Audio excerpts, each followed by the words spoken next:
Please welcome producer Omar Romay, actress Jessica Lynn Wallace, director Damian Romay, and the great Diane lad.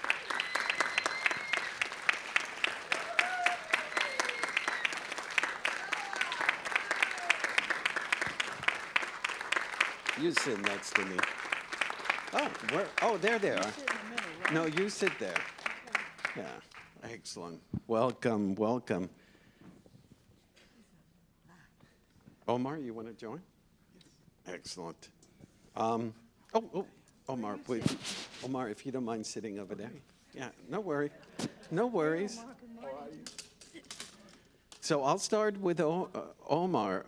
Omar, this, tell us about the journey of this film. It started as a play, correct, in Argentina? Yes.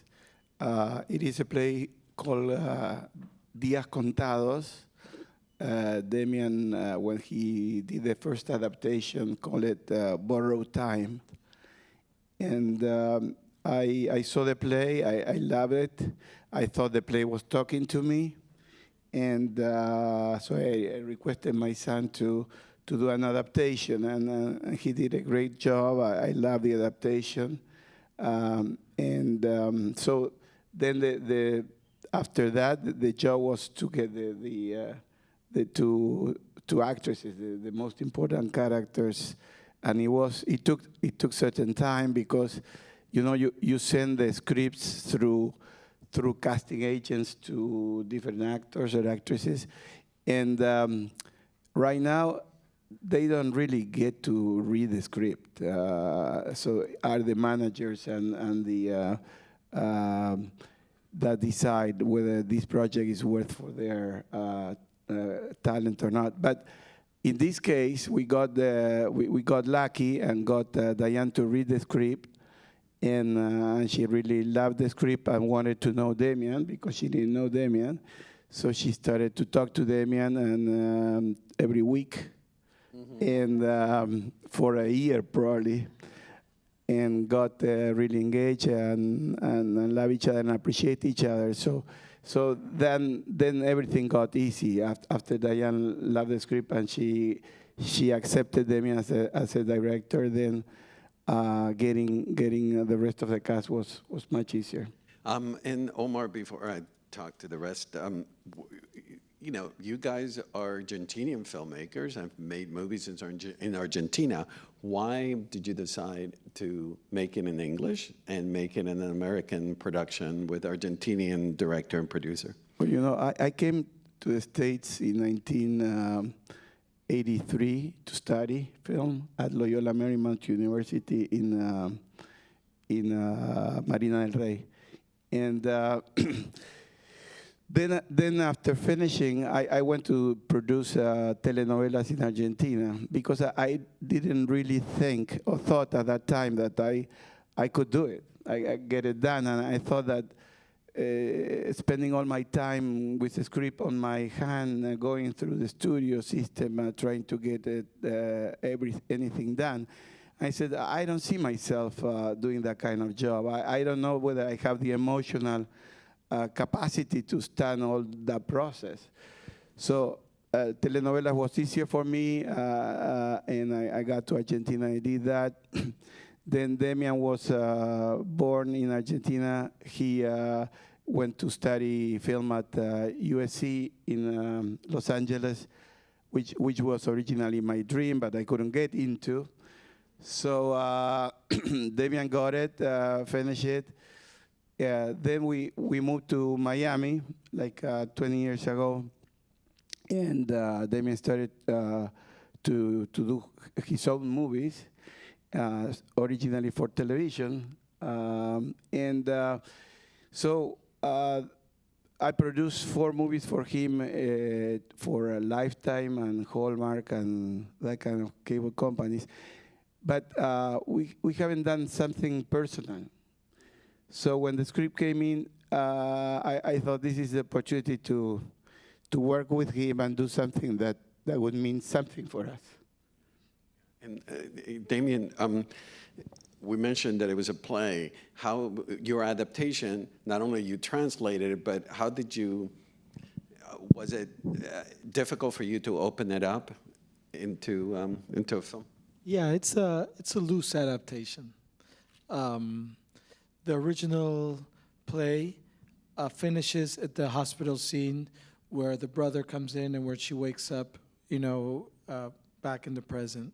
And then I had to add a whole third act. Well, I wanted to add a whole third act because I wanted to have that resolution that was missing from the play that I thought was important for me to tell the story. So I developed all of that. The character of the granddaughter isn't in the play either, so I added the granddaughter because I like the idea of generations through generations, and the whole idea of the pregnancy that's not in the play either. I added that as well. So the daughter and the two of them reconciling at the end, which is a gorgeous scene, by the way. That was not. No, that's not in the play. That was your creation, and then you got a hold of Miss Ladd. Diane, you're amazing in it. You've always. I couldn't help to think about all the, your personal story, and on the surface there are similarities of your personal, but then no, it's almost like an X-ray. I mean, Laura went on to, she's incredibly successful, et cetera. Can you tell us about your attraction to this particular story? Well, the original play, the part that Damian has added from his soul and his talent is the most powerful part of this script. And it is indeed why I wanted to do the film.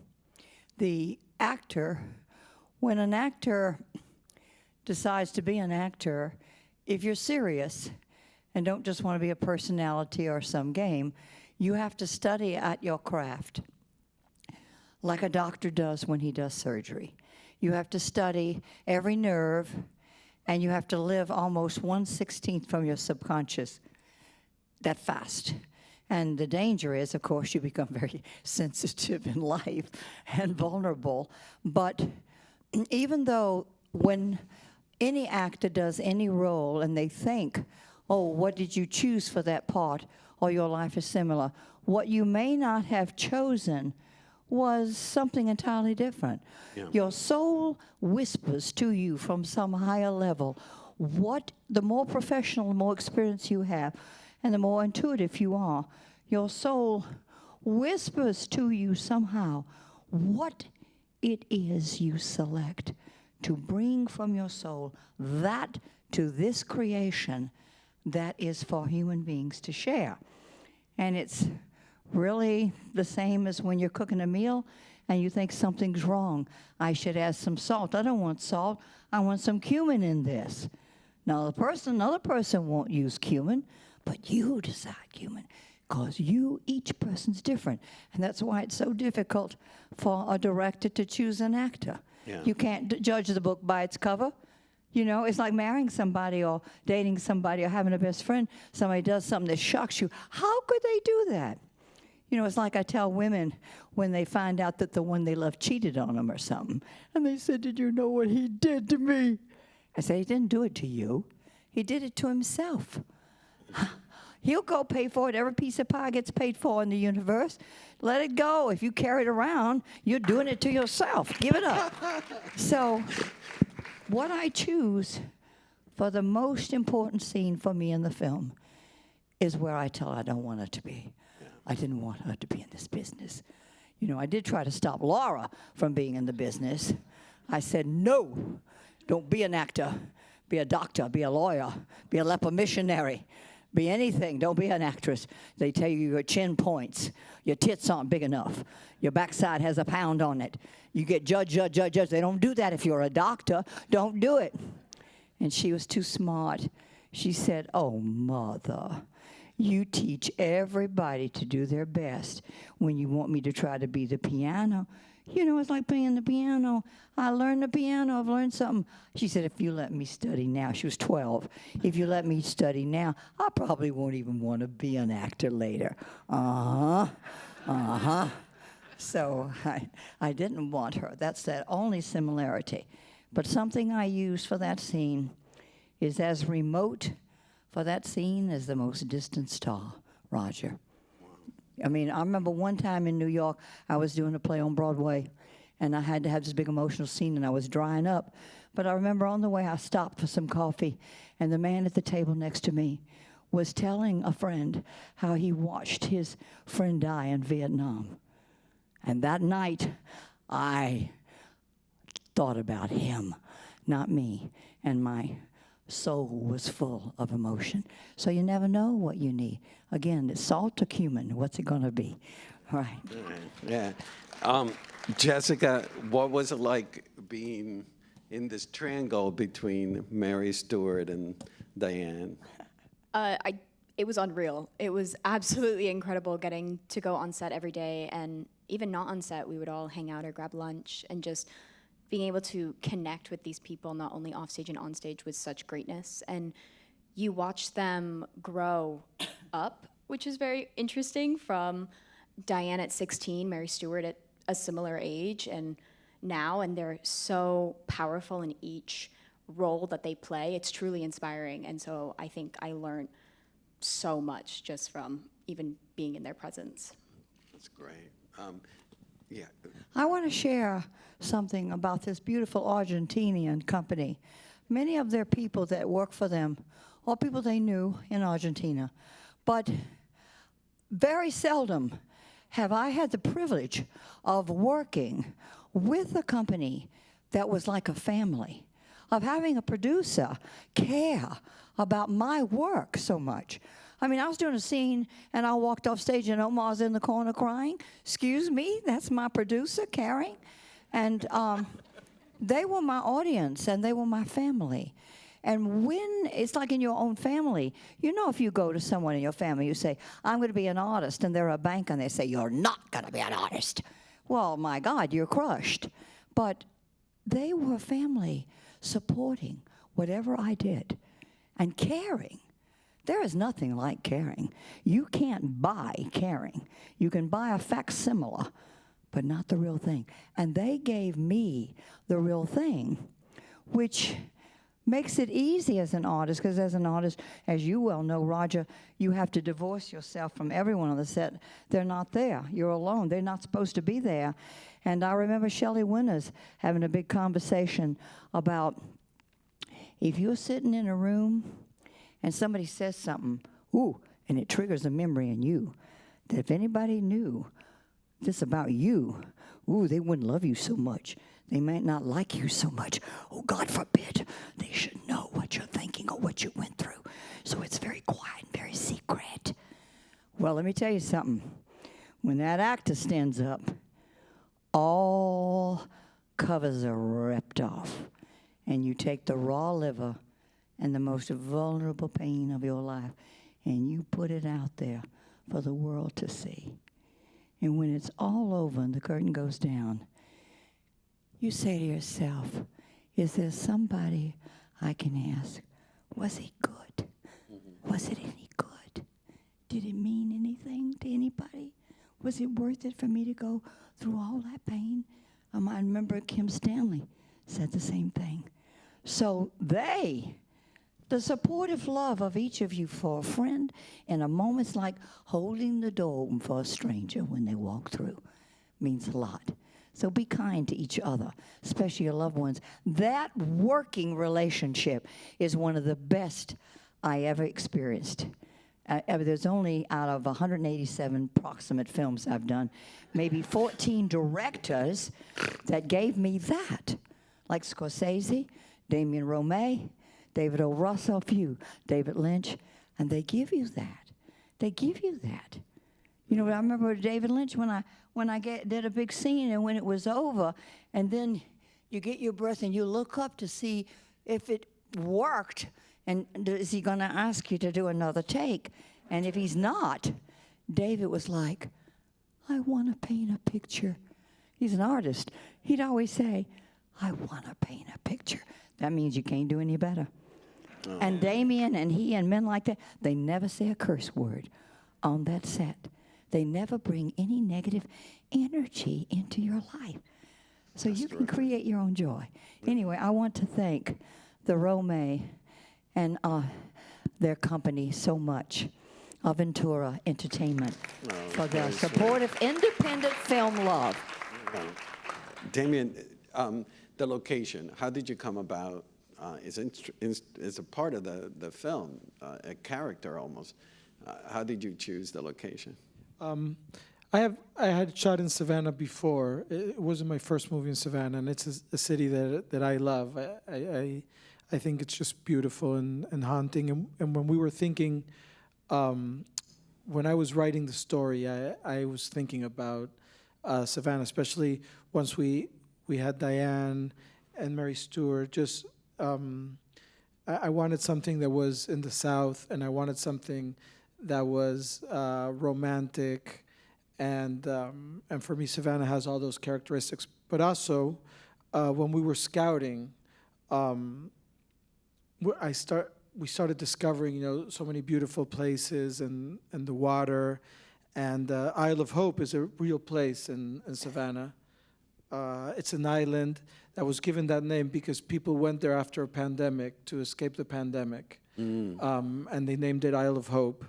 And when I saw that name, I thought it was such a beautiful name for the movie that we decided to change the title to Isle of Hope, and I think it's fitting. No, yeah, absolutely. Omar, how did you guys come about bringing in Mary Stewart and Sam Robards and Andrew into the fold? Yes, through Judy Henderson, who is a great casting agent in New York, and the role for Mary Stewart was, it took us maybe a year or more than a year to get her in. Damian one day came after, trying so many different actresses. Damian one day said, "Why not Mary Stewart?" So I knew her. I saw in Argentina was a great success, Green Fried Tomatoes. Yeah. When she was very young, but also in the South. So I thought that worked, and so she got in. She loved it. She wanted to do it. Situation was that when we were going to start, we went to Savannah and started shooting. Mary Stewart came on a Wednesday. We were going to start on Monday, next Monday. And so we go for dinner with Damian and Mary Stewart and Sam, who were rehearsing Thursday and Friday. So we went on Thursday night, I think. We went for dinner. And she says to me, I feel a little bit cold. And I take my jacket and I put it on her. And he said, "Oh, very kind of you. Okay, thank you. Okay, no, you can keep it. Let's go to the hotel. Then you give it back to me." So we go to the hotel. Friday morning, we wake up with a phone call. Damian gets a phone call from Mary Stewart saying that she had COVID. So that Friday was supposed Diane to leave from LA to Savannah, and so it was 7 o'clock. He didn't wake me up, and he just called Diane and told her, "Don't take the plane. Stay where you are," and remade the whole schedule because we had a 1 week spring break, or what was it? It was spring break. Spring break. To do the hospital scenes because the hospital is in the university setting. So that was a week that the university could lend us the hospital. So we were planning that, but that was broken that day, that Friday morning. So we had to move the hospital to work on weekends, to do weekend thing. And so the order of the whole thing changed that Friday morning. And so I didn't have insurance.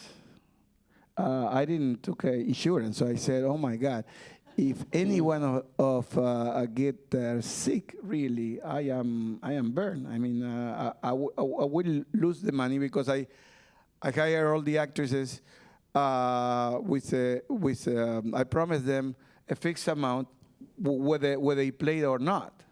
Yeah. So if they took the plane, I had to pay them, no matter whether we would shot the movie or not. And that Friday, I was really terrified.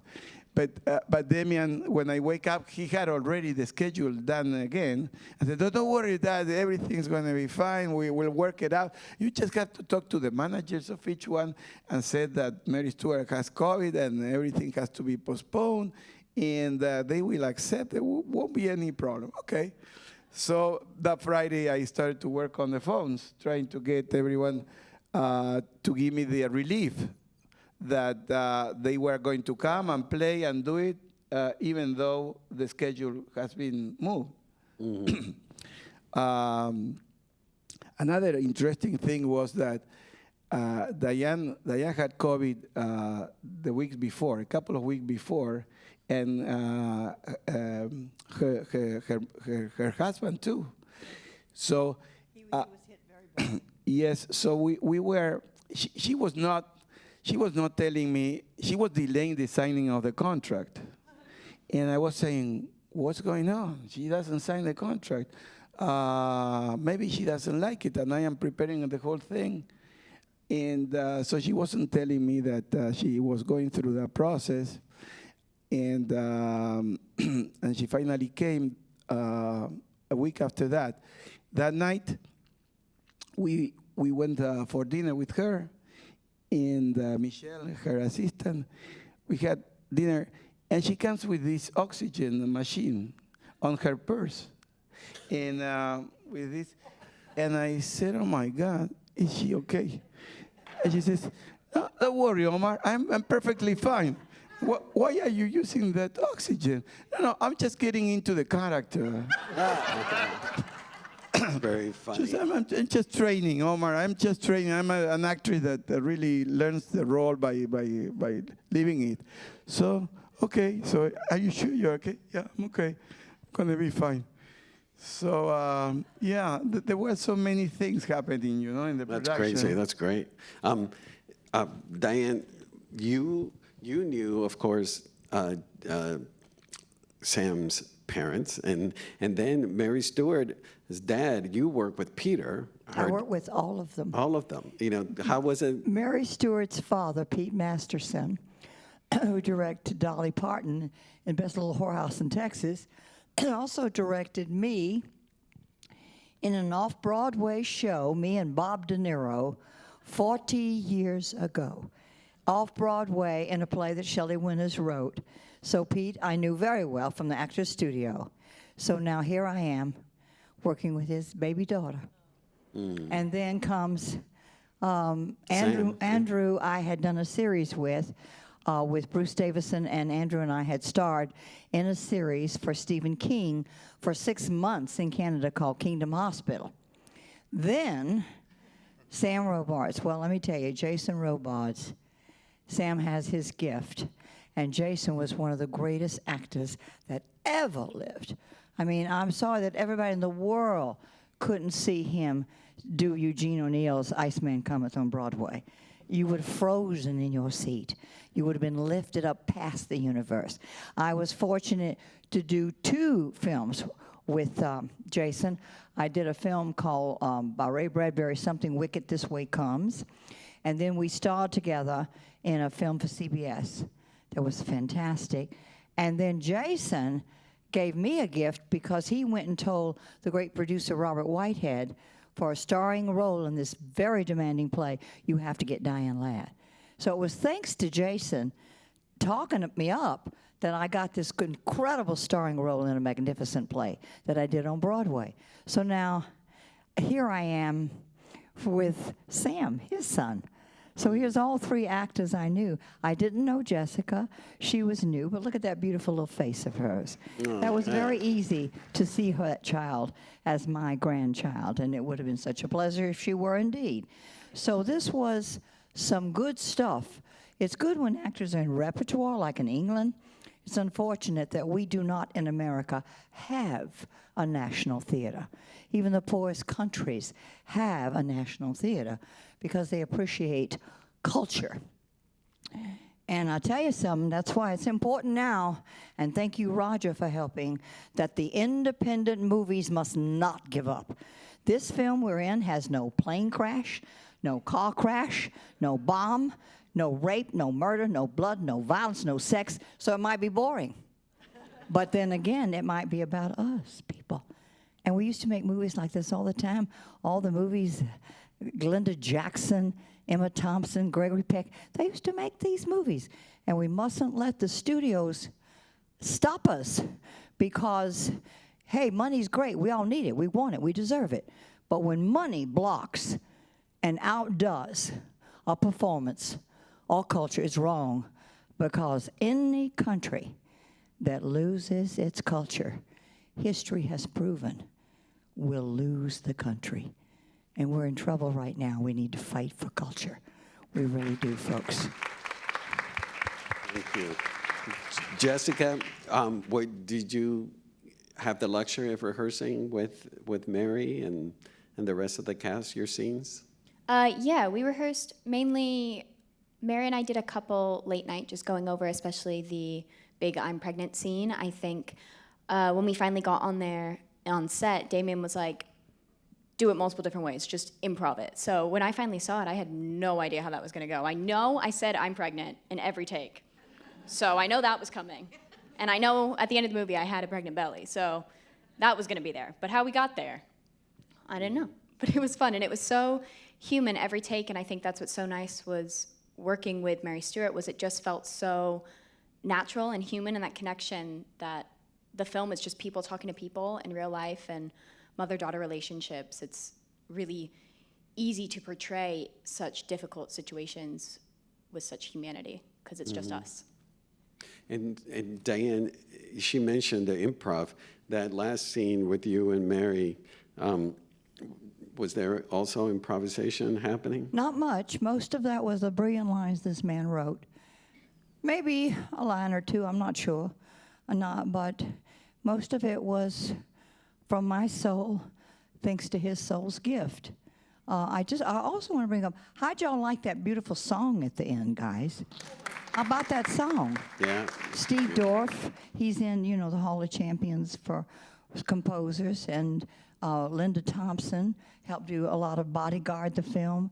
And when that song came to us, it was almost as if it was a miracle. He had that song already prepared, along with another song that he hadn't sold, Stephen Dorff, and it was as if our angels had sat down in that room and given him the script. Because it was as if in these words I'm talking to my child. And I loved it because the message of the movie is all of the people that have lost someone in COVID or anywhere, anytime from anything. You can feel through your heart someone up there talking to you when you hear that song. And it's a miracle and it's a gift. I'm very appreciative for it. Is an incredible exclamation at the end of this film for all of us. We got a big race to run here. We will be in the Academy screening room. If I get nominated, they're pushing me, these great people, for Best Actress. Let me just say here and now, it's my 4th nomination. 3 times I thought I was going to win, and I didn't. So who knows this time? But the first time I ever ran was for a film called Alice Doesn't Live Here Anymore. Marty. The head of one of the top, most powerful magazines in the world called me. She said, I've just seen your performance, young lady. You have a gift from God. You are brilliant. You can win this race. If you have enough money to spend for publicity, you can win this race. And I said, well, I'm sorry, but I don't have any money. And she hung up in my face. And every race, my people have had like $100,000 to spend. And like the first one I lost was the great Ingrid Bergman. The studio spent $2 million on her race. So I would like, if anybody loves the film, don't ask anybody to vote for me.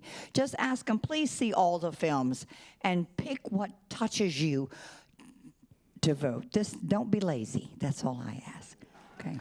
Well, you're a gift, Diane. You're a gift, Roger, and Santa Barbara's a gift, and your organization's a gift. I've been here before. I came here several times with David O. Russell, and That's right. and I love Santa Barbara. I live close in Ojai, Yeah. so yeah, I'm yeah. prejudiced. Well, we love you, and thank you, all of you, for being here. We really appreciate it. Thank you.